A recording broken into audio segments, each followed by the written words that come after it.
तो चलिए स्टार्ट करते हैं क्लास को। आज हम लोग ट्रांसलेशन, तो प्रीवियस ईयर क्वेश्चंस जितने भी आए हैं ट्रांसलेशन से रिलेटेड उसको करने वाले हैं। कम से कम आपके यहाँ 1 से 2 क्वेश्चंस ट्रांसलेशन से बनते हैं। और मज़े की बात यह है कि पिछले साल का जो पेपर है एलडीसी का, उसमें हिंदी के सेक्शन में ये ट्रांसलेशन पूछा गया है। तो आप देख लो कि ये हिंदी की सीट खराब कर रहा है। बेसिकली है तो ये इंग्लिश का, बट पूछा गया हिंदी में है। ये हिंदी के पेपर में, हिंदी के सेक्शन में पूछा गया है। तो चलिए ट्रांसलेशन को स्टार्ट करते हैं। इजी टॉपिक है। कुछ चीज़ें आपको ध्यान रखनी है ट्रांसलेशन करते समय। सबसे पहला कि आपको टाइम का पता होना चाहिए। टाइम यानी कि आपको सेंटेंस देख के ध्यान रखना है कि इसमें था है, थी है या क्या है। इसमें पास्ट है, था थी से क्या पता चलता है? पास्ट का पता चलता है। गा गेगी से क्या पता चलता है? फ्यूचर का पता चलता है से क्या पता चलता है आपको? प्रेजेंट का पता चलता है। तो आपको ये ध्यान रखना है कि जब भी कोई सेंटेंस आपको हिंदी में दे रखा है तो उसका टेंस पता करना आपको, या इंग्लिश में दे रखा है तो आपको वॉज देखना है, या वर्ब की सेकेंड फॉर्म देखनी है। या तो वॉज देख लो आप, वॉज वर्ब लगा हुआ है कि नहीं लगा हुआ, या वर्ब की सेकेंड फॉर्म लगी है क्या, या हेड लगा हुआ है क्या।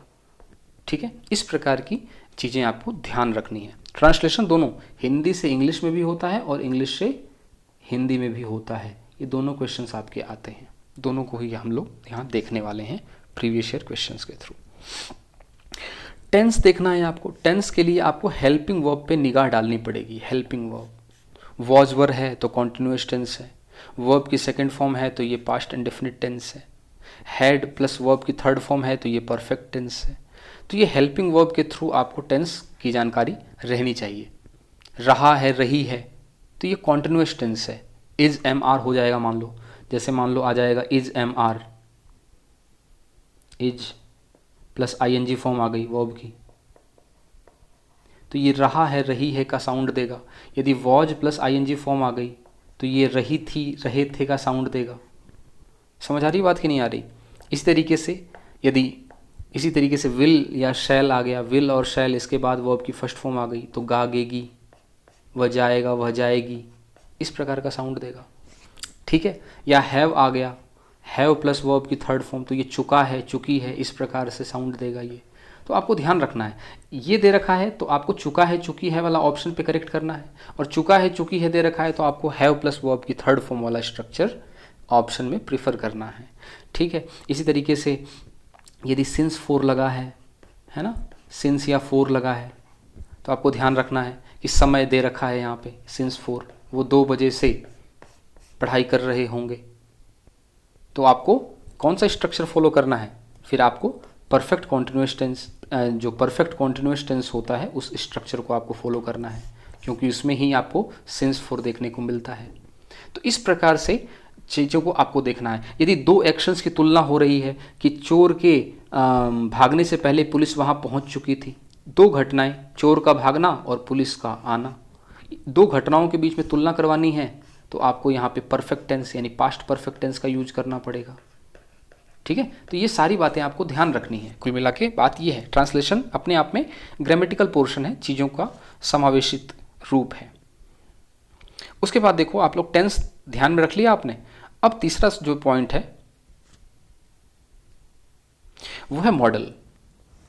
मॉडल का अर्थ आपको पता होना चाहिए। मॉडल फॉर एग्जाम्पल, जैसे मैं बात करूं, कैन, सकना एबिलिटी को बताता है। कैन जो है वो आपके एबिलिटी को बताता है, सकना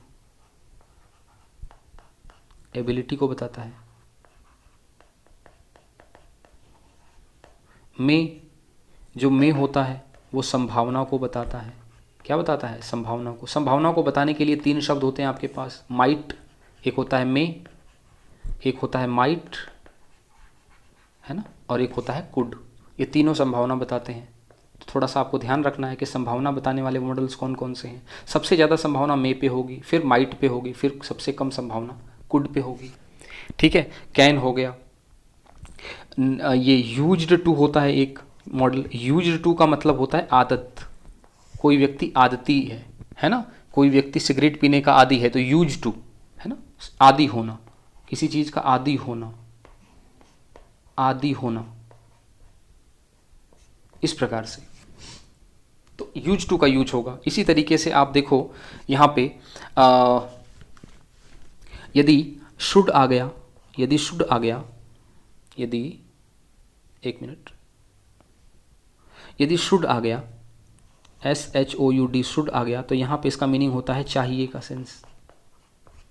ठीक है, आपको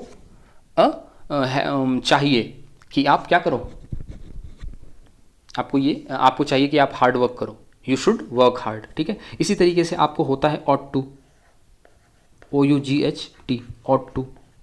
ऑट टू जो होता है वो मोरल एडवाइस के लिए होता है, यानी आपको बड़ों का सम्मान करना चाहिए, मोरल एडवाइस है ये। You ought to respect one's parents, है ना, किसी मोरल एडवाइस में लगता है। ठीक है, और शुड मतलब चाहिए, यू शुड वर्क हार्ड। इसी तरीके से यदि आप लिख दोगे यू मस्ट वर्क हार्ड, तो आपको करना ही करना पड़ेगा, ये पड़ेगा वाला सेंस होता है, आपको हार्ड वर्क करना पड़ेगा, ये अनिवार्यता आती है, मस्ट में अनिवार्यता आती है, यू हैव टू। इसी तरीके से आपको एक वर्ड है have to, you have to do this work, आपको ये काम करना ही पड़ेगा। ऑब्लिगेशन आती है, ये ऑब्लिगेशन है, अनिवार्यता बताता है। तो थोड़ा सा इस चीज़ को ध्यान रखना है जब हम लोग ट्रांसलेशन करें हिंदी से इंग्लिश या इंग्लिश से हिंदी, तो मस्ट, हैव टू। इसका पास्ट, यदि पास्ट में आपको कोई अनिवार्यता बतानी है तो इसको आप लगाओगे had to, you had to do this work, you had to do this work, आपको ये काम करना ही करना चाहिए था, अनिवार्यता। ठीक है, तो शुड हो गया, ऑट टू हो गया, हैव टू, मस्ट। इसी तरीके से आपके कैन, मे, माइट, है ना, ये सब चीज़ों को ध्यान रखना है। इसके बाद बात करें और चीज़ों की कि ट्रांसलेशन में और हमें क्या ध्यान रखना है, तो टाइम हो गया, टेंस हो गया, मॉडल का अर्थ हमें थोड़ा पता होना चाहिए, कंजंक्शन भी हमें पता होनी चाहिए, जैसे बट का मतलब लेकिन होता है, सो का मतलब इसलिए होता है। ठीक है, नॉट ओनली बट ऑल्सो का मतलब न केवल बल्कि, इस प्रकार से, है ना, ईदर और, या तो ये या वो, इस प्रकार से कंजंक्शन के मीनिंग थोड़े बहुत हमें पता होने चाहिए, उससे बहुत फ़ायदा मिलता है हमें। क्लियर है ट्रांसलेशन में। फिर कंडीशनल सेंटेंस का स्ट्रक्चर आपको पता होना चाहिए। 3 प्रकार के स्ट्रक्चर होते हैं, आपको पता है ना। एक बार यहाँ पे प्रेजेंट टेंस लगता है, प्रेजेंट इंडेफिनिट टेंस लगता है, और यहाँ पे लगता है फ्यूचर टेंस। ठीक, इस प्रकार का एक तो स्ट्रक्चर होता है। दूसरा स्ट्रक्चर ये होता है कि एक बार आपका लगता है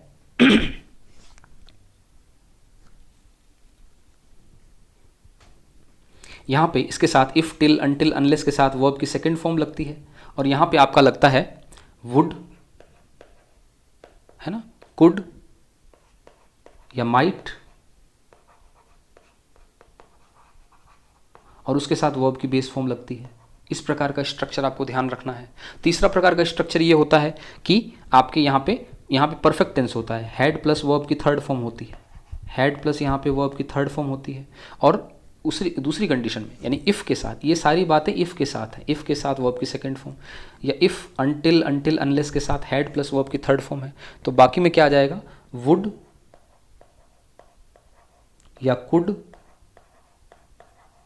या माइट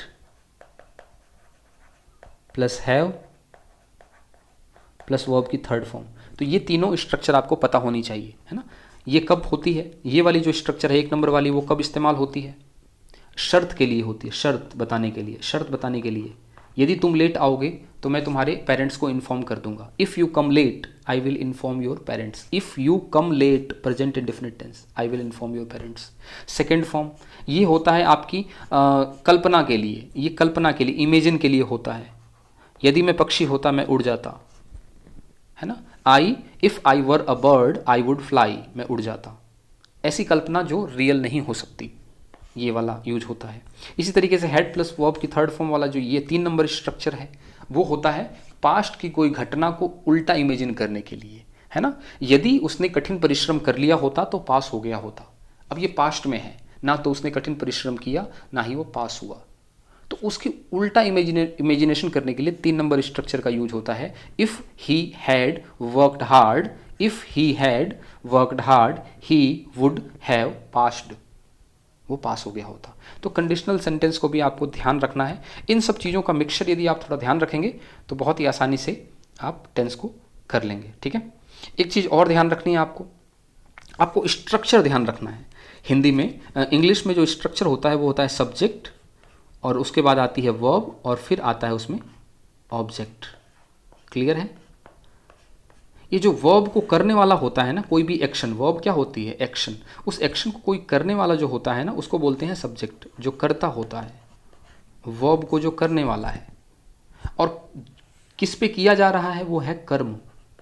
जैसे मोहन एक पत्र लिखता है, तो ये मैं लिख दूं मोहन, मोहन, मोहन राइट्स, मोहन राइट्स, एक minute,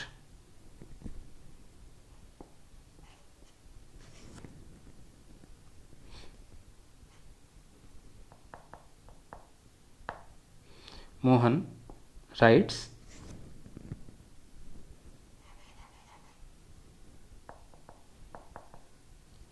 Mohan writes a letter. तो ये राइट्स क्या हुआ? वर्ब हो गया। इसको करने वाला कौन है? मोहन, तो ये सब्जेक्ट हो गया। और क्या कर रहा है? लेटर लिख रहा है। क्या लिख रहा है? लेटर लिख रहा है, तो ये ऑब्जेक्ट हो गया। तो सब्जेक्ट वर्ब ऑब्जेक्ट, ये आपका स्ट्रक्चर फिक्स होना चाहिए। एक चीज़ और ध्यान रखनी है, यदि कोई प्रश्नवाचक शब्द है और प्रश्नवाचक हिंदी में कोई वर्ड लिखा हुआ है, हिंदी में कोई सेंटेंस लिखा है क्या, यदि कोई प्रश्न पूछा जा रहा है और इस प्रश्न की शुरुआत क्या से हो रही है, तो इंग्लिश में उसका अनुवाद हेल्पिंग वर्ब से स्टार्ट होगा। इस बात का ध्यान रखना, ठीक है। इसी तरीके से यदि क्या बीच में आ रहा है, क्या, कब, किसको, प्रश्नवाचक शब्द यदि बीच में आ रहा है, सेंटेंस के बीच में आ रहा है प्रश्न पूछते टाइम, तो उसका जो स्पेलिंग है, उसकी जो मीनिंग है, जब इंग्लिश करोगे तो उसका मीनिंग पहले आ जाएगा सेंटेंस में। समझ आ गई बात कि नहीं आई? तो इस बात का ध्यान रखना, इसका उल्टा भी सही होता है और इसका सीधा भी सही होता है। तो ये बेसिक ध्यान रखना है। चलिए स्टार्ट करते हैं अपने।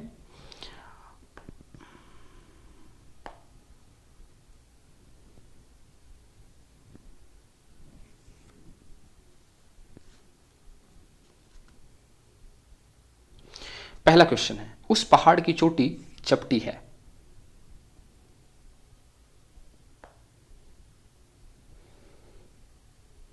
उस पहाड़ की चोटी चपटी है। एक मिनट,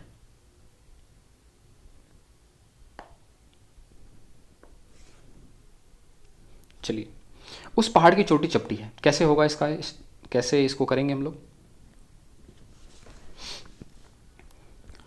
देखिए, उस पहाड़ है ना, उस पहाड़ यानी उसके लिए दैट यूज करते हैं, पहाड़ के लिए माउंटेन होता है, चपटी के लिए यूज होता है फ्लैट, चोटी के लिए होता है टॉप, और है इज, तो इज फ्लैट यूज होता है ना। कर्वेसियस का मतलब होता है कर्व है, कर्व है उसमें, कर्व नहीं है, फ्लैट है। तो कर्वेसियस तो बिल्कुल ऑप्शन से बाहर हो गया। फ्लैट है एक ये चीज हो गई, अनकर्व्ड यानी मुड़ी हुई नहीं है, माउंटेन टॉप, ठीक है। लेकिन यहाँ पे क्या है, उस पहाड़ की, उसका मीनिंग कहाँ है? उसका मतलब होता है दैट, दैट होता है, ठीक है, उस पहाड़ की दैट। तो ये दैट यहाँ पे नहीं है, इसलिए यहाँ पे मतलब अपने को वर्ड बाय वर्ड उस चीज़ का इंग्लिश करना है, ठीक है। तो अब 1 और 3 बचे। 1 और 3 में देखो, the top of the mountain, mountain का जो पहाड़ी है, माउंटेन का जो चोटी है वो चपटी है। इस सेंटेंस का अर्थ ये है 3 नंबर का। लेकिन उसका मीनिंग आपका 1 नंबर में आ रहा है, उसका मीनिंग 1 नंबर में आ रहा है, यानी 1 नंबर सही होगा। आपको वर्ड बाय वर्ड देखना है। 1 और 3 दोनों सेम थे, लेकिन यहाँ पे दैट आया जिससे उसकी फीलिंग आई। दूसरा क्वेश्चन बताइए, दूसरा क्वेश्चन क्या होगा? कल रात से बारिश हो रही है, हो रही है, रहा है, रही है, यानी रेनिंग हो रही है ना। अच्छा, कल रात से बारिश हो रही है, क्या होगा? It is raining cats and dog. जो कैट्स एंड डॉग्स होता है ना, इसका मतलब होता है कि बहुत भारी बारिश हो रही है। कैट्स एंड डॉग्स का मतलब होता है भारी बारिश होना। आपको भारी बारिश का नहीं बताना है, आपको बताना है बस बारिश हो रही है। लास्ट नाइट इज रेनिंग, पिछली रात से बारिश, कल रात से बारिश हो रही है, ठीक है। और नन ऑफ द अबो। तो इसका जो सही सेंस होगा वो 1 नंबर होगा। इट इज रेनिंग, ये 1 नंबर नहीं 2 नंबर होगा। It has been raining since last night, कल रात से बारिश हो रही है। कल रात से, कब से हो रही है? लास्ट नाइट से हो रही है। यानी सिंस और फोर के बाद टाइम लगाते हैं हम लोग, टाइम दे दिया ना, कल रात से हो रही है। तो टाइम को हम कहाँ लिखेंगे? टाइम को हम सिंस या फोर के साथ लिखेंगे, ठीक है। सिंस और फोर के साथ हम टाइम लगाएंगे, और ये सिंस और फोर का यूज होता है आपका किसमें? परफेक्ट कॉन्टिन्यूअस टेंस में। तो it has been raining since last night, ये 3 नंबर सही नहीं है। Last night is raining, last night अपने आप में क्या है? यानी कि पिछली रात बारिश हो रही है, पिछली रात बारिश हो रही है, यानी रात जो है वो बारिश है। यानी बारिश करने, ये रेनिंग जो है, रेनिंग का मतलब होता है बारिश होना। बारिश होने को करने वाला कौन है? नाइट। यानी रात बारिश कर रही है, इसका मतलब होता है पिछली रात बारिश कर रही है, पिछली रात बारिश कर रही है, पिछली रात बारिश नहीं कर रही, कल रात से बारिश हो रही है। ये 2 नंबर होगा इसका। आगे चलो, अगला question, choose the correct Hindi translation. ये है, it is raining very heavily, don't forget to carry your umbrella. बहुत ही भारी बारिश हो रही है, इज है, ठीक है। Don't forget to carry your umbrella, अपना छाता लेना मत भूलना। बहुत जोर की बारिश है, छाता ले जाना तुम। ये क्या मतलब है छाता ले जाना तुम? भूलने का सेंस है यहाँ, भूलना। फॉरगेट का मीनिंग कहाँ आया? भूलना इसमें है, भूलना इसमें है। ये 1 नंबर 2 नंबर कट जाएंगे। वर्ड बाय वर्ड आपको ध्यान रखना है, वर्ड बाय वर्ड आपको ट्रांसलेशन करना है। अब बहुत ही बारिश हो रही है, अपना छाता लेना मत भूलना। बहुत ही बारिश हो रही है, अपना छाता तो लेते ही जाना, भूलना मत। ये एक्स्ट्रा स्मार्ट बनने की ज़रूरत नहीं है, अपना छाता तो लेते ही जाना। क्या मतलब इसका? बस अपना छाता लेना मत भूलना, सिंपल सी बात है। अपनी तरफ से एक्स्ट्रा कोई वर्ड नहीं जोड़ना। 3 नंबर। अगला क्वेश्चन, अध्ययन मनुष्य को पूर्ण बनाता है। ये सारे प्रीवियस ईयर क्वेश्चंस देखो, एलडीसी में आया हुआ 2017 में। क्या होता है भाई? पूर्ण बनाता है। पूर्ण का मतलब होता है कंप्लीट, बनाना, बनाता है। ये मेड है, देखो मेड, यहां वर्ब की सेकंड फॉर्म यूज हो गई, यानी ये पास्ट टेंस की बात हो रही है। 3 नंबर रेस से बाहर। Study is not a mean an actual man. Study जो होता है वो जो एक्चुअल मैन होता है, जो वास्तविक आदमी होता है, वास्तविक आदमी की बात ही नहीं चल रही यहां पे। यहां हो रहा है कि पूर्ण बनाता है। एक्चुअल का मतलब होता है वास्तविक, कंप्लीट का सेंस है यहाँ पे। रियल मैन का मतलब वास्तविक मैन होता है, ये मतलब ही नहीं है। आपको वर्ड बाय वर्ड देखना है। क्या बचा? Reading makes a man complete. Reading जो है, अध्ययन जो होता है, वो एक व्यक्ति को कंप्लीट बनाता है। यानी ऑप्शन नंबर क्या हो गया सही? 2 नंबर। समझ में आ गई बात नहीं? क्लियर है? आगे चलें, चलो आगे। वह कल दुर्घटनाग्रस्त हो गया था। वह कल दुर्घटनाग्रस्त हो गया था। क्या होगा इसका आंसर? पहली तो बात यह कि पास्ट टेंस की बात चल रही है, टेंस पता लगाना चाहिए आपको कि पास्ट की बात चल रही है, हो गया था, ठीक है। अच्छा, कल हुआ था, यस्टरडे है। वह हुआ था, ही हो गया, ही सब में है। यस्टरडे सब में है, ठीक है। एक्सीडेंट सब में है। एक्सीडेंट के आगे आपको आर्टिकल लगाना पड़ता है, एन एक्सीडेंट, ठीक है। तो ये जो चीज़ है आर्टिकल की वजह से मार खा गई, मार खा गई एक्सीडेंट की वजह से। एक्सीडेंट, एन एक्सीडेंट, ठीक है। ही कॉट एन, कॉट का मतलब होता है पकड़ना, गॉट का मतलब होता है मिल, गॉट मतलब प्राप्त होना, और मेट का मतलब होता है मिलना। कॉट का मतलब उसने एक एक्सीडेंट को पकड़ लिया पिछले दिन। उसने, इसका मतलब है उसने एक एक्सीडेंट को पकड़ लिया। पकड़ना थोड़ी ना होगा, हो गया उसका। ही गॉट, उसने एक एक्सीडेंट प्राप्त किया कल, गलत। इसका मतलब है he met with an accident. ये जो मेट विद होता है ना, ये एक स्ट्रक्चर है, ये एक्सीडेंट के लिए यूज होता है, मेट विद। अब आप कहोगे सर एक्सीडेंट जो होता है, दुर्घटनाग्रस्त होता है, उसके साथ मेट कैसे यूज हो सकता है? दुर्घटना मिलती थोड़ी ना हमें, लेकिन ये स्ट्रक्चर फिक्स होता है, ध्यान रखना। Met with an accident, clear? आगे चलो। Choose the correct Hindi translation of the given sentence. If you decide you can do it. यदि तुम डिसाइड करते हो तुम कर सकते हो। ठीक है, अब देखो यहां पे कैसे कैसे वाक्य घुमाएगा। यदि निश्चित है तो तुम कर ही लोगे। यदि निश्चित है तो तुम कर लोगे, या निश्चय है, यदि तुमने निश्चय किया है तो। यदि तुम कर सकते हो तो निश्चय कर लो। क्या मतलब है ये सेंस का? इफ यू डिसाइड, यदि तुम निश्चय करते हो तुम कर सकते हो। यदि तुम निश्चय किया, यदि निश्चय किया तो कर लोगे। यदि तुम निश्चय कर लो तो तुम कर सकते हो। देखो तुम, यू और यू, वर्ड बाय वर्ड कर सकते हो, यहां मतलब नहीं है। यदि निश्चय किया तो कर लोगे, ये तुम कहां, तुम का सेंस कौन देगा? इसलिए ऑप्शन नंबर 1 सही है। आगे, आज इस मौसम का सबसे बड़ा गर्म दिन है। सबसे गर्म दिन है आज, टुडे, सब में लगाया हुआ टुडे, ठीक है। नो अदर डे, अब ये क्या मतलब है नो अदर डे का? 4 नंबर बाहर। इस मौसम का सबसे गर्म दिन है। Okay, today the hottest day the season, इसमें इस वर्ब कहां है? वर्ब कहां है इसमें? इज, एम, आर कहां है इसमें? 3 नंबर गया बाहर। Today is the hottest day of the season, ठीक लग रहा है? देखते हैं और चेक करते हैं। टुडे हॉटर देन ने other month of the season, ये क्या मतलब है? ने अदर मंथ, ये हॉटर देन, ये तुलना कहां हो रही है? आज का दिन बाकी अन्य दिनों से ज्यादा गर्म है, तुलना कहां हो रही है? इस मौसम का सबसे बड़ा गर्म दिन है, बस सीधी सी बात है। Today is the hottest day of the season, ज्यादा सियाना नहीं बनना हमें, सिंपल चीजों को रखना है। हॉटेस्ट डे, सबसे गर्म दिन, सुपरलेटिव डिग्री। अगला क्वेश्चन देखो। अब ये क्वेश्चन 2 चीजों का है। पहले मैं आपको क्वेश्चन दिखा देता हूं, फिर नीचे आपके इसके ऑप्शन मिल जाएंगे। Choose the correct Hindi translation of the given sentence. If they had not been brave they would have been defeated.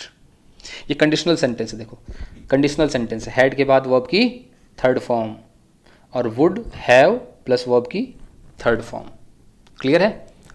ये है आपका कंडीशनल सेंटेंस। इसका मतलब होता है यदि वे बहादुर नहीं होते, यदि वे पास्ट की घटना का उल्टा इमेजिन करना है। यदि वे बहादुर नहीं होते, वे डिफीट हो जाते, वे पराजित हो जाते।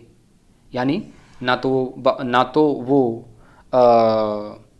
या तो वो कायर नहीं थे और ना ही वो पराजित हुए। ठीक है, उन्होंने ब्रेवरी दिखाई और डिफीट हो गए, और वो क्या हो गए? जीत गए। अब हम उसका उल्टा इमेजिन कर रहे हैं कि यदि वो बहादुर नहीं होते तो वो हार जाते। ठीक है, पास्ट की घटना को उल्टा इमेजिन कर रहे हैं। तो अब देखते हैं कि इसका हिंदी मीनिंग क्या होता है। देखो ये कैसे वर्ड प्ले करता है। यदि वे बहादुर होते तो हारते भी नहीं। भी का सेंस कहां है? ऑल्सो लगाया हुआ है क्या? ऑल्सो था क्या? नहीं था। वे हार जाते यदि ताकतवर नहीं होते। वे बहादुर नहीं थे इसलिए हार गए, इसका तो सेंस ही नहीं है, मतलब नहीं है। हार गए, वे बहादुर नहीं थे। यह है कंडीशनल। यदि वे बहादुर ना होते तो हार जाते, सिंपल। यदि वे बहादुर ना होते तो हार जाते। यहां पे है यदि वे बहादुर होते तो हारते भी नहीं। वे हार जाते यदि ताकतवर नहीं होते। बहादुर की बात चल रही है, ताकतवर क्यों ला रहे हो भाई?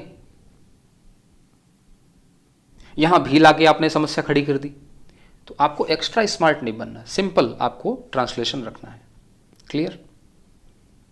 अब देखो ये सिंपल, आप इसको मान सकते हो कि ग्लोसरी ऑफ ऑफिशियल टर्म का ये क्वेश्चन है। Against public interest. Public interest जो होता है वो जनता के हित के लिए होता है, लोक हित में, है ना।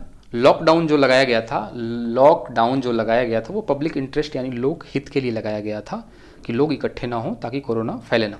अगेंस्ट, तो लोक हित के प्रतिकूल कोई कदम है सरकार का जो लोक हित के प्रतिकूल है, तो अगेंस्ट पब्लिक इंटरेस्ट है। क्लियर है? ये बिल्कुल आपका ऑफिशियल टर्म ही था। आगे देखो, अच्छा क्वेश्चन आया। समापन समारोह के समय सभा भवन में लगभग 300 श्रोता उपस्थित थे। इस वाक्य का हिंदी में, अंग्रेजी में सही रूपांतरण होगा। बहुत ही ध्यान से हमें सीखते चलना है, समझते चलना है। 300 श्रोता, लगभग 300, लगभग अबाउट 300 ऑडियंस। ठीक है, एक तो ध्यान रखना ऑडियंस होता है, पीपल नहीं होगा। श्रोता बोलते हैं ऑडियंस को, पीपल नहीं होगा। ये पीपल लगाया हुआ है तो ये 2 नंबर कैंसिल। क्लियर है? पर्सन्स नहीं होता, ऑडियंस होता है, 3 नंबर कैंसिल। देख रहे हो कैसे आपको पेपर में करना है, पेपर आपको नंबर प्राप्त करने हैं, पंडित नहीं बनना आपको। 2 और 3 कैंसिल, 1 और 3। अब देखो, in the final function 300 audience were present in the auditorium. Final function, यहाँ पे है समापन समारोह। कोई चीज़ समापन होती है ना, उसके लिए जो इंग्लिश में टर्म है, इंग्लिश में जो शब्द है, उसको बोलते हैं हम लोग वैलेडिक्टरी। ये शब्द है वैलेडिक्टरी। अब ये वर्ड आपको याद होना चाहिए। वैलेडिक्टरी का मतलब होता है ऐसा समारोह जिसमें लोग स्पीच देते हैं और उसके बाद अपने घरों को चले जाते हैं, जिसमें जैसे होता है ना कि बस लास्ट मीटिंग हम रख लेते हैं, जैसे अपने दीक्षांत समारोह होते हैं, है ना, वहाँ पे लोग आते हैं जो कि पास्ट ईयर पढ़ चुके होते हैं, कॉलेज से आते हैं और वहाँ पे मिलते हैं और अपने को बधाई देते हैं एक दूसरे को, है ना, उज्जवल भविष्य की कामना करते हैं और वो खत्म हो जाती है। तो इस प्रकार का जो समारोह है, समापन समारोह, है ना, लास्ट वाला वैलेडिक्टरी फंक्शन इसको बोलते हैं। तो एक तो यदि वैलेडिक्टरी फंक्शन पता है तो आप फाइनल फंक्शन को बाहर कर दोगे। दूसरी बात,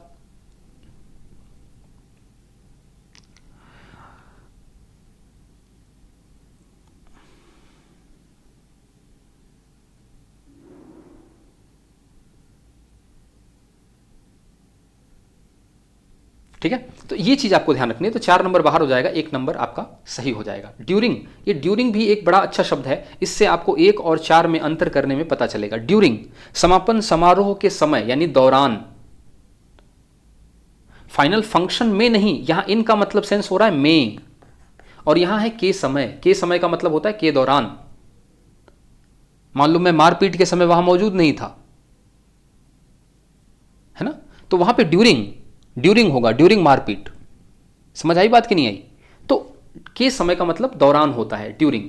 तो ये 1 नंबर सही होगा। आगे चलते हैं। अभ्यास मनुष्य को योग्य बनाता है। प्रैक्टिस, प्रैक्टिस, अब ध्यान से आप लोग देखें, प्रैक्टिस और प्रैक्टिस में फर्क होता है। एक तो होता है PRACTICE और एक होता है प्रैक्टिस, PRACTISE। ये जो प्रैक्टिस होता है ये वर्ब होती है और ये प्रैक्टिस जो होता है ये नाउन होता है, यानी ये सब्जेक्ट बन सकता है और ये क्रिया बन सकती है। अब यहाँ पे आपने प्रैक्टिस वर्ब लगा दी, एक ये वर्ब हो गई प्रैक्टिस, एक ये वर्ब हो गई, 2 वर्ब एक साथ कैसे आ सकती है? तो 4 नंबर गया। इसी में देखो यहाँ पे फिर से ये वर्ब हो गई, ये वर्ब हो गई, 2 वर्ब एक साथ कैसे आ सकती है बिना कंजंक्शन के? अब 1 और 3 में लड़ाई है। प्रैक्टिस मेक या मेक्स, तो प्रैक्टिस क्या है, सिंगुलर है तो क्या लगेगा, makes. Practice makes a man perfect.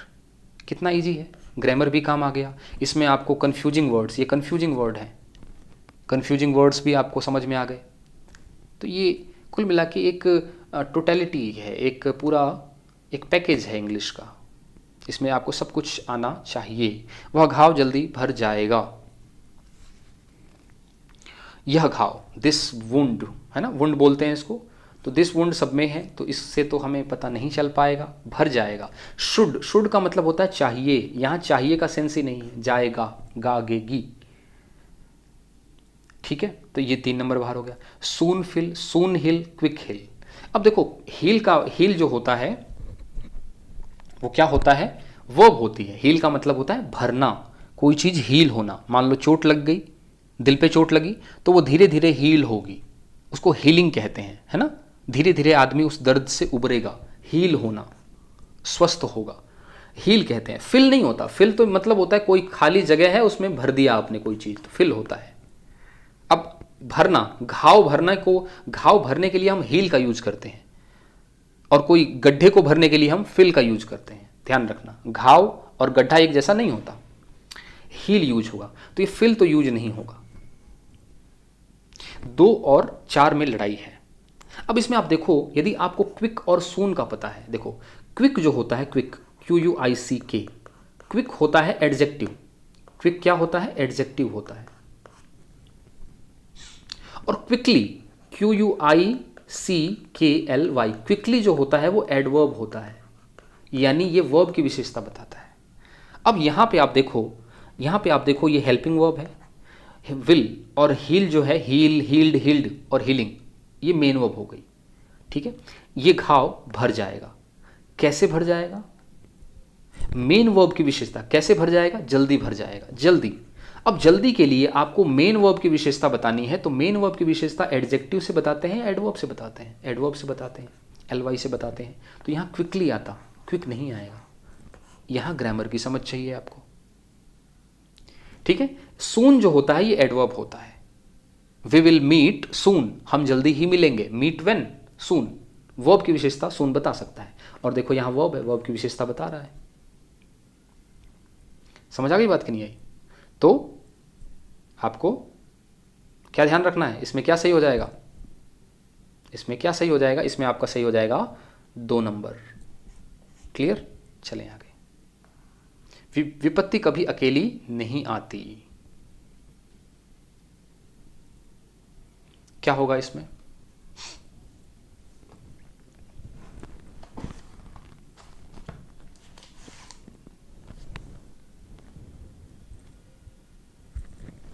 सही तो ऐसा होगा, ये देखो एने फ्रैंक, आपने सुना होगा, एक लड़की थी, उसका नाम था एने फ्रैंक, और उसने ये कोटेशन दी थी, है ना, कि विपत्ति कभी अकेली नहीं आती। उसका जो इंग्लिश ट्रांसलेशन था वो था मिसफॉर्च्यून्स।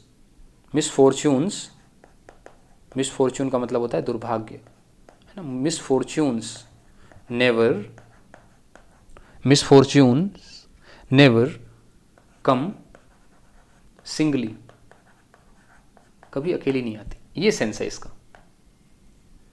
लेकिन यहां पे देखो डेंजर, खतरा हो गया, मतलब ही नहीं। अनफॉर्चुनेट, दुर्भाग्यशाली, विपत्ति की बात चल रही है। No problems come to the lonely, no problems नहीं है, कोई समस्या, यहां पे विपत्ति है, यहां आप बता रहे हो कोई समस्या नहीं। मिसफॉर्च्यून नेवर कम्स सिंगली, या तो मिसफॉर्च्यून्स कर दो या मिसफॉर्च्यून कर दो। क्लियर है? मिसफॉर्च्यून्स करोगे तो यहां पे कम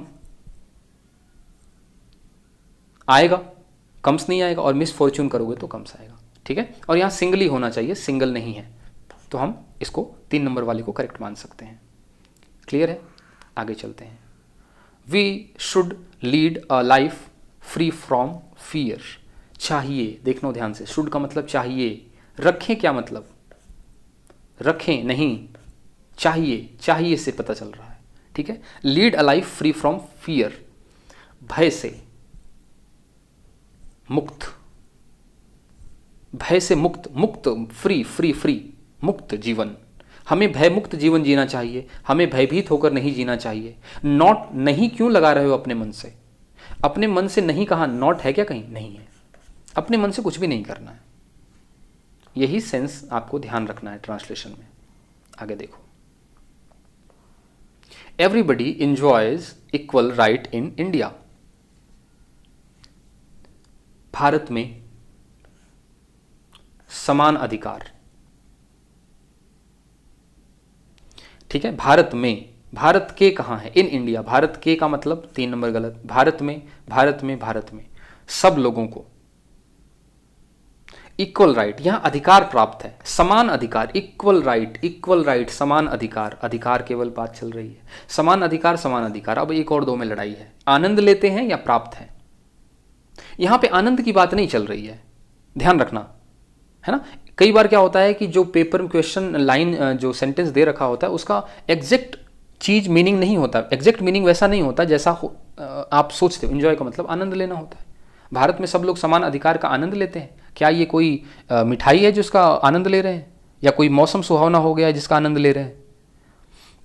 कहने का अर्थ है, लिखते एंजॉय हैं, लेकिन इसका मीनिंग ये होता है कि भारत में सब लोगों को समान अधिकार प्राप्त है। क्लियर है? ये कोई चीज आनंद की नहीं है कि आप इसका आनंद ले रहे हो, बस, ठीक है, समान अधिकार प्राप्त है आपको। क्लियर है? तो इस बात का थोड़ा सा ध्यान रखना, ये क्वेश्चन आपको थोड़ा सा घुमा सकता है इस सवाल, क्योंकि लॉजिकल भी होना पड़ता है, हमें लॉजिकल भी होना पड़ता है। इस सवाल का क्या जवाब होगा, ये खुद प्रश्न है अपने आप में, ठीक है। इस सवाल का क्या जवाब होगा, बताइए क्या होगा जवाब? होगा, होगा, विल आता है, ठीक है। विल, विल, यहां तो विल आया ही नहीं भाई, 3 नंबर गायब, विल, ठीक है। चलो दिस क्वेश्चन, इस सवाल का this question what answer this question, ठीक चल रहा है, कोई दिक्कत नहीं है। बीच में आया है क्या, आपको मैंने बताया था यदि प्रश्नवाचक शब्द बीच में आ जाए तो उसका मीनिंग आता है आगे, व्हाट यानी व्हाट आएगा आगे, यानी एक नंबर गलत हो गया। अब 2 और 4 में लड़ाई है, what will be the answer of to this question या what answer will this question be of. ये ऑफ, बी ऑफ और विल के बाद बी, उसके बाद तो आईएनजी फॉर्म आती है ना, विल बी आईएनजी फॉर्म, शैल या विल के बाद बी फिर आईएनजी फॉर्म आती है ना। बी लगा के फिर ऑफ लगा रहे हो, ये बहुत ही अटपटा सेंटेंस बन रहा है। और यहां पे हमारा देखो 2 नंबर सेंटेंस कितना अच्छा लग रहा है, what will be the answer to this question, क्या होगा, क्या होगा, will be the answer to the question, क्या होगा। क्लियर है, ये सेंटेंस ज्यादा लॉजिकल लग रहा है। ऑफ का मतलब का, what answer will this question be of.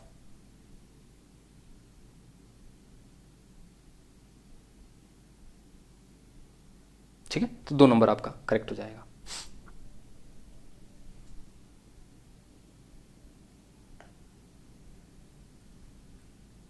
आगे देखो,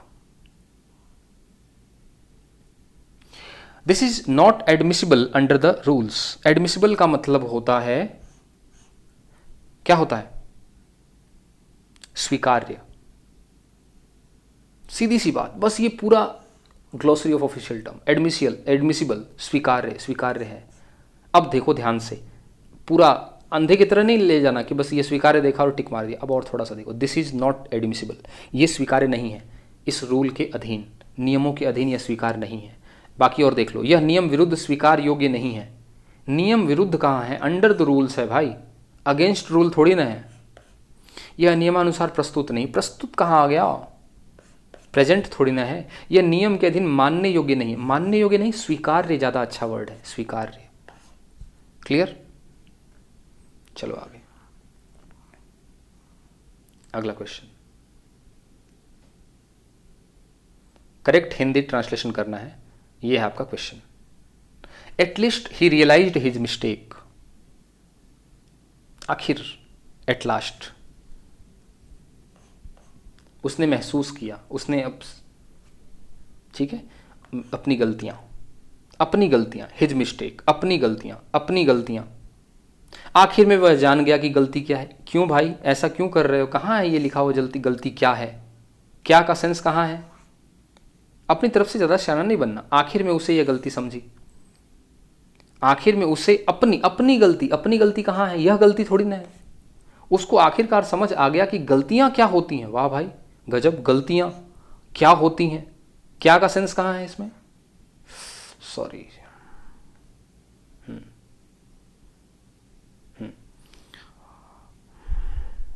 क्या का सेंस कहाँ है इसमें। अब देखो, उसको आखिरकार समझ आ गया कि गलतियां क्या होती, आखिरकार उसको अपनी गलतियां समझ में आई। ठीक है, अच्छा, क्या होती हैं लगा रहे हो आप, तो ये प्रेजेंट बना रहे हो ना आप इसको, तो और यहाँ पे रियलाइज्ड है, वो आपकी सेकंड फॉर्म यानी पास्ट है, तो 2 नंबर भी गलत। आखिरकार उसको अपनी गलती समझ में आई। क्लियर, चीजों को बहुत ही ध्यान से समझना है भाई। आगे देखो, the Ramayana is the most popular read book in India. क्या होगा इसमें, पॉपुलरली रेड बुक। ठीक है, रामायण मोस्ट पॉपुलरली पढ़ी जाने वाली पुस्तक है। ठीक है, और भारत का कहां है, भारत के काफी लोग रामायण को लोकप्रियता से पढ़ते हैं।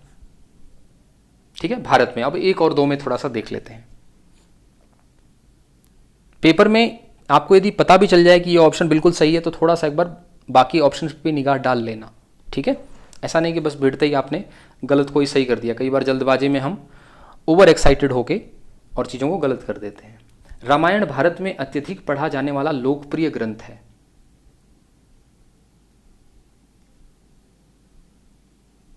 रामायण भारत में काफी लोग पढ़ते हैं, तो इसमें पॉपुलरली कहाँ गया? पॉपुलर, प्रसिद्ध, प्रसिद्ध भी तो मीनिंग आना चाहिए था इसमें, ठीक है, प्रसिद्ध या लोकप्रिय। देखो ये पॉपुलरली लोकप्रिय है, पढ़ा जाने वाला पुस्तक है, रामायण है भारत में, ठीक है, और मोस्ट का मतलब होता है अत्यधिक। तो ये 2 नंबर ज़्यादा सही लग रहा है, 2 नंबर ही सही है। ज़्यादा सही का क्या मतलब होता है? ज़्यादा सही नहीं है, 2 नंबर बिल्कुल करेक्ट है। समझ में आ गई बात कि नहीं आई? बिल्कुल, चीज़ों को सिस्टमेटिक तरीके से समझते चलना है। आगे देखो, मैं कल पहुंच रहा हूं, मैं कल पहुंच रहा हूं। टुमारो, टुमारो सब में है। नेक्स्ट डे, अगले दिन, 4 नंबर गया, tomorrow. I am reaching tomorrow, I shall be reaching tomorrow, I am reaching tomorrow.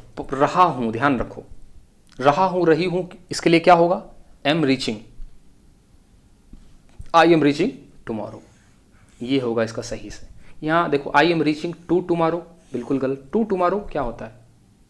Tomorrow से पहले टू क्यों लगाते हैं? लगाना ही नहीं है।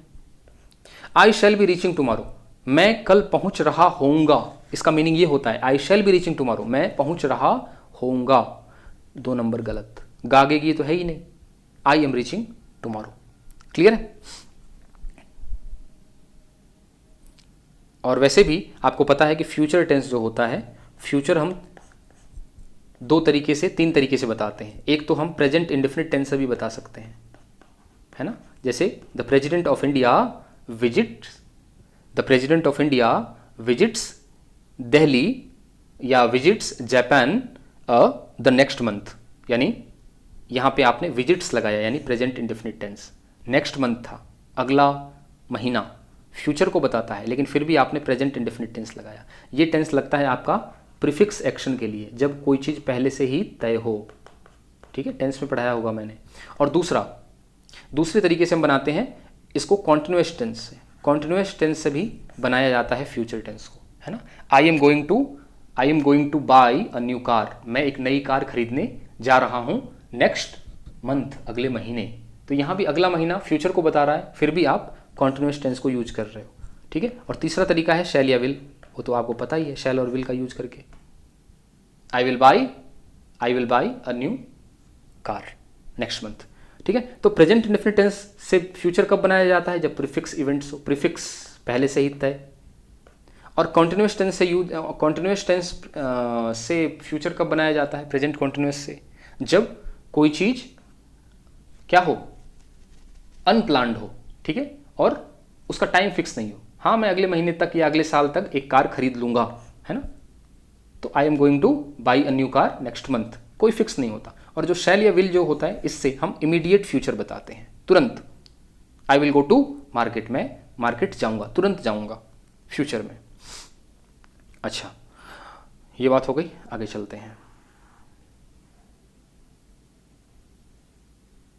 द मोस्ट एप्ट ट्रांसलेशन, ठीक है, जल्दी करो अन्यथा तुम लेट हो जाओगे। अदरवाइज, अन्यथा, मैंने कहा था कंजंक्शन पे ध्यान देना। अदरवाइज होता है अन्यथा के लिए, इफ का मतलब होता है यदि, ओनली, केवल, इफ यदि होता है, इफ का मतलब यदि होता है, इफ का मतलब यदि होता है।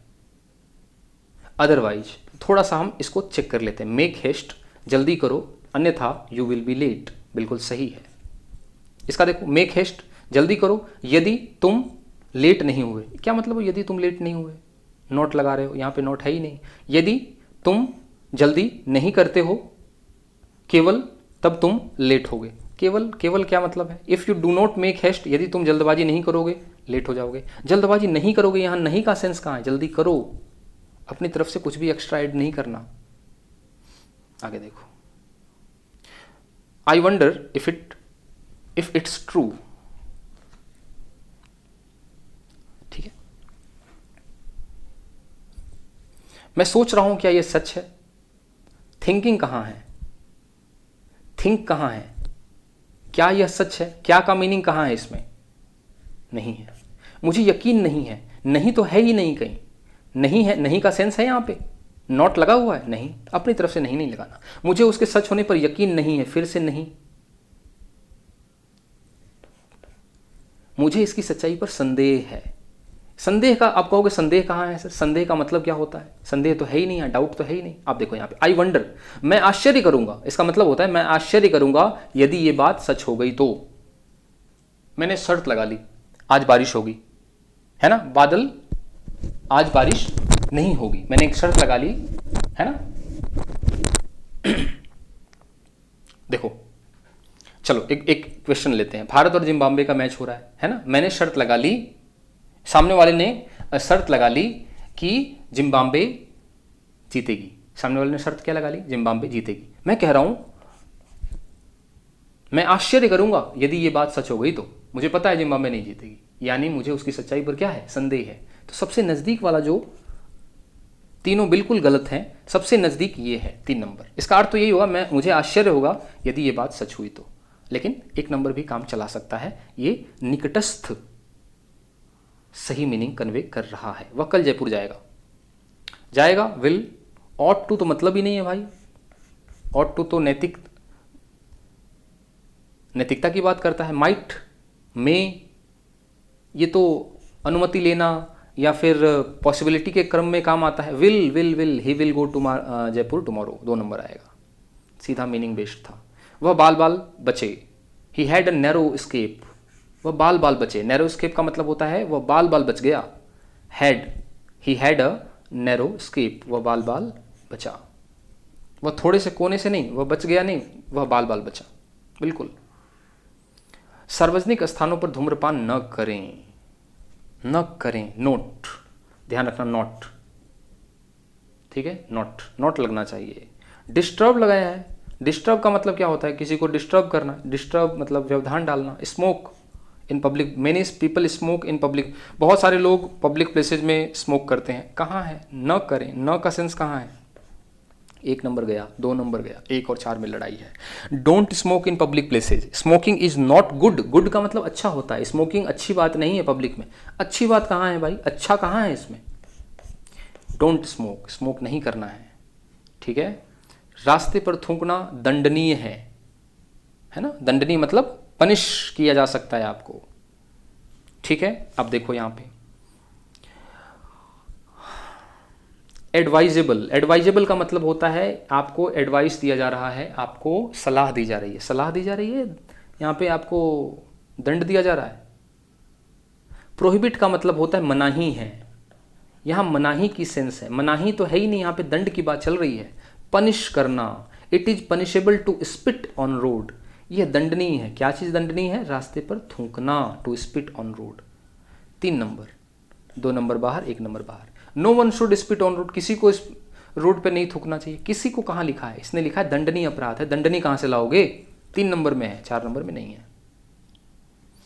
आगे चलो, income tax is known as direct tax, आयकर को प्रत्यक्ष कर कहा जाता है या जाना जाता है।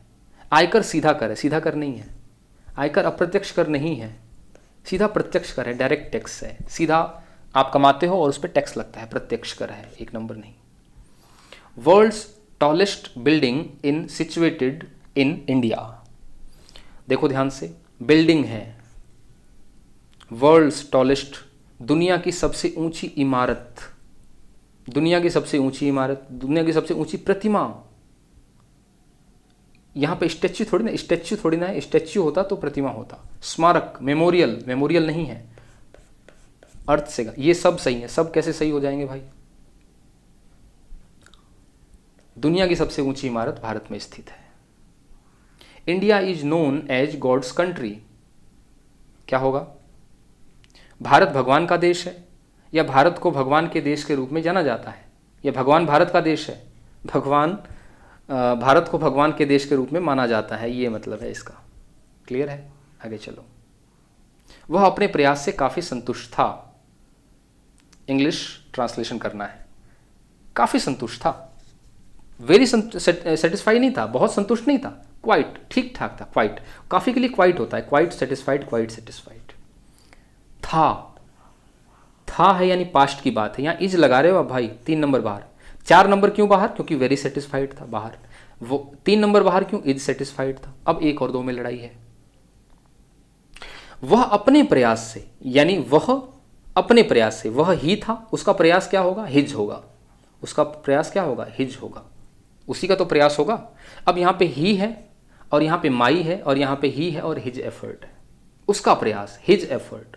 किसका प्रयास? ही का एफर्ट। यानी 1 नंबर सही होगा, 2 नंबर गलत है। दोबारा पढ़ लो। He was quite satisfied with his efforts. बिल्कुल सही लग रहा है। चलिए आगे। चलो हम इस प्रश्न का उत्तर जानते हैं। जानो, बताओ इस प्रश्न का उत्तर क्या होगा? जानते हैं, ता है, ती है, ते हैं, कौन सा टेंस हो जाएगा? Indefinite tense. ठीक है, और इंडेफिनिट टेंस में या तो जानना नो लगता है या नोज लगता है। हैव नोन नहीं होता, जान चुके हैं नहीं है, हम जान रहे हैं नहीं है, जानते हैं। वी नो या वी नोज, तो वी नोज नहीं आएगा क्योंकि वी के साथ SEIS फॉर्म का यूज नहीं होता। We know the answer to the question. कितना इजी है question. The corrected copy is put up for signature. अब ये करेक्टेड कॉपी, बताओ इसका आंसर क्या होगा? करेक्टेड कॉपी, देखो, बदली हुई प्रति, कॉपी का मतलब प्रति होता है, बदली हुई का मतलब होता है रिप्लेस्ड होता। यदि बदली हुई होती ना तो यहां लिखा होता रिप्लेस्ड कॉपी। जांची हुई कॉपी होता ना तो यहां होता चेक्ड कॉपी। संशोधित कॉपी होता ना तो यहां होता अमेंडेड कॉपी। अमेंड जो आपके संविधान में संशोधन होता है ना, अमेंडेड कॉपी। यहां पे है करेक्टेड कॉपी, यानी गलत था उसमें सुधारना, करेक्ट करना। शोधित प्रति हस्ताक्षर के लिए प्रस्तुत है, पुटअप, प्रस्तुत होना। क्वेश्चन को पुटअप करना यानी क्वेश्चन को प्रस्तुत करना। 2 नंबर क्वेश्चन। क्लियर है? करेक्टेड कॉपी को यदि आपको पता होता तो आप क्वेश्चन सही जान लेते। आगे चलते हैं। हमने नाश्ता कर लिया है, ठीक है। पास्ट की बात नहीं चल रही, प्रेजेंट की बात चल रही है। यहां हेड लगा के आप पास्ट की मट्टी पलीत क्यों कर रहे हो? वी आर हैविंग, हम कर रहे हैं ब्रेकफास्ट, कर नहीं रहे, कर लिया है, कर चुके हैं। अब देखो 3 और 4 में सेम सेंटेंस है, बस ऑलरेडी है, यहां पे ऑलरेडी लगा हुआ है। सेम बाकी सब सेंटेंस। ऑलरेडी का मतलब होता है पहले से ही। पहले से ही इस लाइन में कहां है क्या? आपको अपनी तरफ से कुछ नहीं लगाना है, सियाना नहीं बनना। 3 number, we have taken all our breakfast. आपको पॉइंट टू पॉइंट चलना है, बस अपनी तरफ से कोई नया वर्ड नहीं जोड़ना, तब जाके आपके ये क्वेश्चन सही होंगे। मैं उसके परिहास पर हंसे बिना नहीं रह सका, यानी पास्ट की बात हो गई। और सकना जो है, जिसको बोलते हैं कैन, ये प्रेजेंट फॉर्म में यूज होता है। और यदि हम पास्ट की बात करें तो कैन का सेकंड फॉर्म आती है, कैन की पास्ट फॉर्म आती है कुड। तो 1 नंबर गया और 2 नंबर गया, क्योंकि कैन प्रेजेंट को बताता है और यहां पास्ट की बात हो रही है तो कुडंट लगेगा। अब 3 4 में क्या अंतर है? 3 और 4 आप देखोगे तो बाकी सब सेंटेंस सेम है। यहां पे लाफिंग एट है और यहां पे लाफिंग ओवर है। तो आपको ध्यान रखना है कि आप जब हंसते हो किसी की बात पे हंसते हो या किसी व्यक्ति पे हंसते हो तो लाफ के साथ एट लगता है। ये फिक्स प्रीपोजिशन है। आई एम या he was laughing at him, वो उस पे हंस रहा था। लाफिंग एट हिम, किसी व्यक्ति पे हंसना। या फिर he was laughing at his jokes, वो उसके जोक्स पे हंस रहा था। यहां भी लाफिंग एट लगाएंगे, लाफिंग ओवर नहीं लगता। ये प्रीपोजिशन का क्वेश्चन। या पानी मेरे घुटनों के नीचे था, ये मेरा घुटना है, ठीक है, ये मेरा घुटना है। पानी, ये घुटना है, घुटने के नीचे पानी था, घुटने के नीचे पानी था। तो किसी लाइन के नीचे कोई चीज होती है तो उसको हम कहते हैं बिलो। ध्यान रखना, बिलो, और उससे ऊपर होती है तो अबो। और अंडर का मतलब होता है, मान लो ये टेबल रखी है और टेबल के नीचे कोई चीज रखी हुई है तो उसको अंडर बोलते हैं। फिर से, किसी लाइन के नीचे कोई बात हो रही है, किसी लाइन के नीचे है या ऊपर के बहुत हो रही है बात, तो वहां पे आप लगाओगे बिलो, नीचे है तो, और अबो ऊपर है तो। अब यहां घुटना है, घुटना एक लाइन है, इस लाइन के ऊपर नीचे की बात हो रही है तो बिलो आएगा, अंडर नहीं आएगा, ठीक है। वाटर वॉज एट माई नीज, ये तो नीज पे ही हो गया, मतलब ही नहीं है। लो टू माई नीज, बिलो माई नीज, यहाँ पे बिलो होगा, ठीक है, अंडर नहीं होगा। लो का मतलब होता है लो होना, नीचे होना। ये वैसे लो नहीं होता, लो का मतलब कम होता है। लो, टेम्परेचर लो हो गया यानी टेम्परेचर कम हो गया, ये नीचे का सेंस नहीं देता। क्लियर? किसी चीज़ के नीचे या ऊपर होने का सेंस नहीं देता, ये प्रीपोजिशन से रिलेटेड है। विद्यार्थियों में संतरे बांट दीजिए, बताइए क्या इसका आंसर होगा। विद्यार्थियों में, डिस्ट्रीब्यूट दीज ऑरेंजेज। अब हमारे पास दीज ऑरेंजेज है, these oranges, these oranges, these oranges, distribute same है, बिटवीन नहीं होगा, ध्यान रखना। यहाँ विद्यार्थी हैं और यहाँ पे विद्यार्थी हैं, इसका मतलब दो से ज़्यादा हैं। दो के लिए आपको बिटवीन लगता है, दो से ज़्यादा के लिए आप अमंग का यूज करोगे, ठीक है। विद्यार्थियों के बीच में संतरे बांट दीजिए, तो यहाँ अमंग लगेगा। सर आपको कैसे पता चला कि विद्यार्थी दो से ज़्यादा हैं? बिल्कुल, क्योंकि यदि दो होता तो दो लिखता, दो नहीं है, इसका मतलब आपको मान के चलना है कि दो से ज़्यादा विद्यार्थी हैं, ठीक है। टू नहीं लगता, इन नहीं लगता, अमंग लगता है। प्रीपोजिशन का क्वेश्चन था ये। सूर्य पूर्व में उदय होता है, बहुत ही आसान है। The sun rises in the east. अब यहाँ पे देखो, sun rises in the east, the sun rises in the east, यहाँ पे द नहीं लगा हुआ, यहाँ पे द दोनों तरफ लगा है, यहाँ पे यहाँ नहीं लगा, यहाँ लगा हुआ है, ये होगा। आपको पता है ना, सन, मून, अर्थ के साथ द लगता है, दिशाओं के साथ भी क्या लगता है? द लगता है। यहाँ पे आर्टिकल का क्वेश्चन है ये, आर्टिकल। समझ में आई बात कि नहीं आई? आर्टिकल का क्वेश्चन है ये। द कब लगता है? The child fail into the river. Fall, fail verb की सेकंड फॉर्म है, यानी पास्ट टेंस। पास्ट टेंस की बात चल रही है और ये पास्ट इंडेफिनिट टेंस है। गिर गया, गिर रहा था नहीं है, वॉज फॉलिंग थोड़ी ना है। होगा, होगा तो मतलब ही नहीं है, रहा है, पास्ट की बात चल रही है। बालक नदी में गिर गया। आगे चलो। He made me run away. अब ये जो सेंटेंस होता है ये कॉजेटिव वर्ब का स्ट्रक्चर होता है। इसमें स्ट्रक्चर ऐसे होता है, एक सब्जेक्ट दिया होगा, फिर आपको मेड लगाया होगा, MADE, उसके बाद आपको फिर एक ऑब्जेक्ट लिखा होगा और फिर यहाँ पे एक लिखा होगा इन्फिनिटिव। इन्फिनिटिव का मतलब होता है वर्ब की बेस फॉर्म लगाई होगी और इसका मतलब होता है उसने मुझे भगाया, उसने मुझे भगा दिया, उसने मुझे भगा दिया। जैसे मैं एक सेंटेंस और लिखूं, he made me clean the car. He made me clean the car, उसने मुझसे कार साफ करवाई।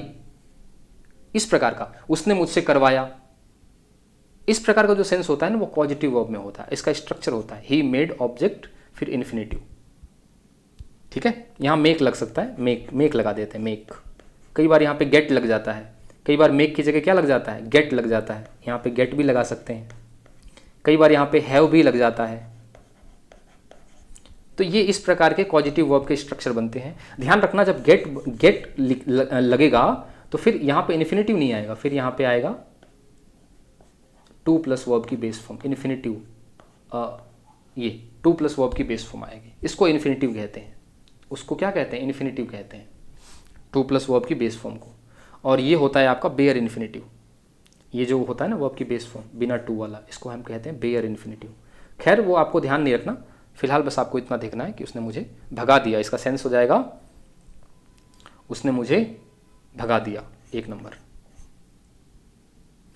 He is jealous of his never. Never क्या होगा इसमें? है, करता है, वह अपने पड़ोसी से ईर्ष्या करता है, दुखी नहीं करता है, ईर्ष्या करता है, झगड़ा नहीं करता, प्रेम नहीं करता, ईर्ष्या, जेलस। क्लियर? जब मैं वहां गया वह सो रही थी। यहाँ 2 एक्शन है, एक जाना, एक सोना। जाने का समय फिक्स होता है, एक पॉइंट ऑफ टाइम पे जाओगे आप, और सोना एक लंबा प्रोसेस है। तो यानी इसको तो आप ले जाओगे कॉन्टिन्यूअस टेंस में पास्ट के, और इसको ले जाओगे आप फिक्स टाइम को पास्ट इंडेफिनिट टेंस में। तो जाना आपका पास्ट इंडेफिनिट टेंस में, जाना आपका पास्ट इंडेफिनिट टेंस में, और सोना उसका कॉन्टिन्यूअस टेंस में। सो रही थी, when I went there she was sleeping, ये होगा। ये प्रॉपर पूरा टेंस बेस पे था, ठीक है। 2 एक्शंस होते हैं, ठीक है। एक लंबा चलता है, एक बिल्कुल पॉइंट ऑफ टाइम पे होता है, तो उसको हम पास्ट इंडेफिनिट टेंस में लिखते हैं, और इसको लिखते हैं पास्ट कॉन्टिन्यूअस टेंस में, यदि पास्ट की घटना है तो। दे वर इन क्लास, अब यहां पे देखो, दे वर इन क्लास, वे क्लास में थे, वे कक्ष में थे, वे कक्षा में थे, कक्षाओं में नहीं थे, क्लासेस नहीं है, कक्षाएं, बहुत ही छोटा छोटा अंतर है, कक्षों में नहीं है, वह कक्ष में नहीं थे, वे थे, ये वे कक्षा में थे, ये है इसका मीनिंग। क्लियर है? बहुत ही ध्यान से देखना है। उसको यह कहने का अधिकार नहीं है, बताइए क्या होगा? अधिकार नहीं है। शुड का मतलब होता है चाहिए, अधिकार नहीं है, चाहिए का सेंस ही नहीं है। He has no right to say this, he did not, अब ये डिड लगा दिया आपने, ये पास्ट टेंस कर दिया, यहां पे तो प्रेजेंट टेंस की बात हो रही है। ही हैड पास्ट टेंस की बात, he has no right to say this, उसको कोई अधिकार नहीं है कहने का। She saw me in the library, उसने मुझे लाइब्रेरी में देखा, है ना, उसने मुझे देखा, उसने मुझे देखा, उसने देखा, देखने का काम उसने किया, और देखा किसको? मुझे, उसने मुझे देखा। वह मुझे पुस्तकालय में दिखी नहीं, उसने देखा मुझे, मैं उसे पुस्तकालय में दिखी नहीं, उसने देखा, मेरे को पुस्तकालय में नहीं भाई, ये सब मोह माया है, आपको कंफ्यूज करने के लिए है। उसने मुझे पुस्तकालय में देखा। अभिव्यक्ति की स्वतंत्रता हमारा मूल अधिकार है, इसका ट्रांसलेशन करो भाई। मूल अधिकार, फंडामेंटल राइट, फंडामेंटल राइट यहां भी है, फंडामेंटल राइट यहां भी है ना, आर फंडामेंटल राइट यहां भी है। ओरिजिनल राइट नहीं होता, इसके मूल अधिकार के लिए यूज किया जाता है फंडामेंटल राइट। ठीक है, आपको याद होना चाहिए। अब देखो, इंडिपेंडेंस ऑफ एक्सप्रेशन, अभिव्यक्ति की स्वतंत्रता को इंग्लिश में क्या कहते हैं? Freedom of expression. एक होता है फ्रीडम ऑफ स्पीच, जिसको बोलते हैं बोलने की स्वतंत्रता, वाक की स्वतंत्रता, और यह है अभिव्यक्ति की स्वतंत्रता, fundamental of right, freedom of expression, express करने की अभिव्यक्ति, तो फ्रीडम ऑफ एक्सप्रेशन है। ये इंडिपेंडेंस का मतलब होता है स्वतंत्र होना, और फ्रीडम का मतलब भी होता है स्वतंत्र होना। तो यहाँ पे अभिव्यक्ति की स्वतंत्रता आती है, इसके लिए हम इस टर्म का ही यूज करते हैं, फ्रीडम ऑफ एक्सप्रेशन। याद ही रखना है इसको, ग्लोसरी ऑफ ऑफिशियल टर्म में आता होगा। गलत है ये। वह इतना मोटा है कि चल नहीं सकता, वह इतना मोटा है कि चल नहीं सकता। अब इसको दो तरीके से लिखा जा सकता है, he is too fat to walk, और या फिर he is so fat that he can not walk, चल नहीं सकता। सो के साथ दैट लगेगा, सो के साथ दैट लगता है, ध्यान रखना। टू के साथ दैट नहीं लगता, सो के साथ टू नहीं लगता, यहां टू लगता तो सही हो जाता है यहां पे। ठीक है, he is so fat that can not walk, वो इतना, सो के साथ दैट, तो फिर यहां पे ही लगना चाहिए, ही लगना चाहिए। सो के साथ दैट लगेगा तो फिर ही लगेगा यहां पे। तो सबसे सही ऑप्शन है 1 नंबर, बाकी सारे ग्रामेटिकल गलत है। ग्रामर का क्वेश्चन था ये पूरा, कि सो के साथ दैट लगता है, ये आपको पता होना चाहिए, या फिर टू के साथ टू लगता है। यदि यहां पे टू लगा देता तो 3 नंबर सही हो जाता, बाकी टू के साथ दैट नहीं लगता। ठीक है, और यहां पे सो के साथ दैट तो लगाया, लेकिन ही को गायब कर दिया उसने। सुबह से बारिश हो रही है, आपको पता है ना, सुबह से, सिंस मॉर्निंग कहाँ है? ये रहा, सिंस मॉर्निंग यहाँ पे है। अब सिंस मॉर्निंग आ गया, सिंस 4 का यूज, तो इट हैज़ बीन रेनिंग आएगा, बाकी सारे गलत हो जाएंगे। मेरे स्टेशन पहुंचने से पहले गाड़ी जा चुकी थी, यहाँ 2 एक्शन है, स्टेशन पहुंचना, गाड़ी जाना। स्टेशन पहुंचना एक एक्शन है, गाड़ी जाना, तो पहले काम कौन सा हुआ? गाड़ी जाने का काम हुआ, यानी गाड़ी पहले गई, स्टेशन में बाद में पहुंचा। जो काम पहले हुआ उसको ले जाओ आप पास्ट परफेक्ट में। तो the train had left before I reached the station, पहले वाले को ले जाओ पास्ट परफेक्ट में, जो बाद में एक्शन हुआ उसको ले जाओ पास्ट इंडेफिनिट में। 2 नंबर सही है इसका, बाकी गलत है। सीधा, तुम 2 दिन से यहां क्या कर रहे हो? तुम 2 दिन से यहां क्या कर रहे हो? क्या होगा इसका? 2 दिन से, for 2 days, यहां पे सिंस और for का यूज होगा, for 2 days। Since 2 days, since कब लगने लग गया 2 days के साथ? for, ठीक है। यहां पे क्या कर रहे हो? कर रहे हो, इसका मतलब अच्छा, सिंस और फोर है तो इसका मतलब आपका यूज कौन सा टेंस होगा? प्रेजेंट अपना परफेक्ट कॉन्टिन्यूअस टेंस, यानी आपका आईएनजी फॉर्म तो लगेगा ही इसमें हैव के साथ। प्रेजेंट की बात चल रही है तो present perfect continuous tense. What have you been doing here for 2 days, what are you been doing, are ये तो आपका कॉन्टिन्यूअस टेंस हो गया। आपको परफेक्ट भी चाहिए, प्रेजेंट परफेक्ट कॉन्टिन्यूअस टेंस चाहिए, फोर के कारण 3 नंबर बाहर हो गया। ये तो पास्ट हो गया, ये आपका चूंकि सिंस की वजह से गलत हो गया, 1 नंबर सही हो जाएगा। क्लियर है? Water conservation is an important part of national policy, राष्ट्रीय नीति। नेशनल पॉलिसी का मतलब होता है राष्ट्रीय नीति का हिस्सा। इंपॉर्टेंट मतलब महत्वपूर्ण।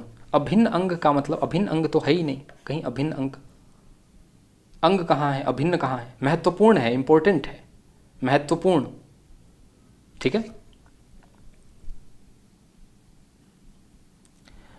अच्छा, वाटर कंजर्वेशन, जल संग्रहण या जल संरक्षण। कंजर्वेशन का मतलब होता है संरक्षण, संग्रहण नहीं होता, कलेक्शन नहीं है, ये कंजर्वेशन है। जल संरक्षण, जल प्रयोजन नहीं है, जल का प्रयोग नहीं करना, जल सुरक्षा नहीं है, वाटर सेफ्टी नहीं है, वाटर सिक्योरिटी नहीं है, जल संरक्षण। यदि वाटर कंजक्शन का ही अर्थ पता हो आपको तो आप सही ऑप्शन निकालोगे, जल संरक्षण राष्ट्रीय नीति का एक महत्वपूर्ण अंग है। आगे देखो, climate change is a serious challenge to human being. क्या होगा इसमें? क्लाइमेट चेंज एक सीरियस चैलेंज है मानव जाति के लिए। ह्यूमन बीइंग का मतलब होता है मानव जाति के लिए, मानव जाति की कल्याण के लिए। वेल बीइंग का मतलब होता है मानव जाति के कल्याण के लिए, मानव कल्याण के लिए, मानव जाति के लिए, मानव कल्याण के लिए, मानव जाति के लिए नहीं, मानव जाति के कल्याण के लिए। कल्याण भी होना चाहिए, कल्याण। ठीक है। जलवायु परिवर्तन, जलवायु प्रदूषण नहीं, जलवायु परिवर्तन। जलवायु परिवर्तन मानव कल्याण के लिए एक विषम समस्या नहीं, गंभीर चुनौती, सीरियस चैलेंज, गंभीर चुनौती। समझ में आ गई बात कि नहीं आई? तो ये सारे के सारे आपके क्या हो गए? क्वेश्चंस हो गए। क्लियर है? तो ये आपका सारे प्रीवियस ईयर क्वेश्चंस हो गए जिनको आपको देखना था। तो आज हमने कौन सा टॉपिक खत्म कर दिया? टॉपिक है आपका ट्रांसलेशन, टॉपिक ट्रांसलेशन। सारे प्रीवियस ईयर क्वेश्चंस हमने कर लिए, कैसे क्वेश्चंस आते हैं। 1 से 2 क्वेश्चंस आपके पेपर में आएंगे, इसको अच्छे से करना है। ठीक है, मिलते हैं अगली क्लास में। Thank you so much.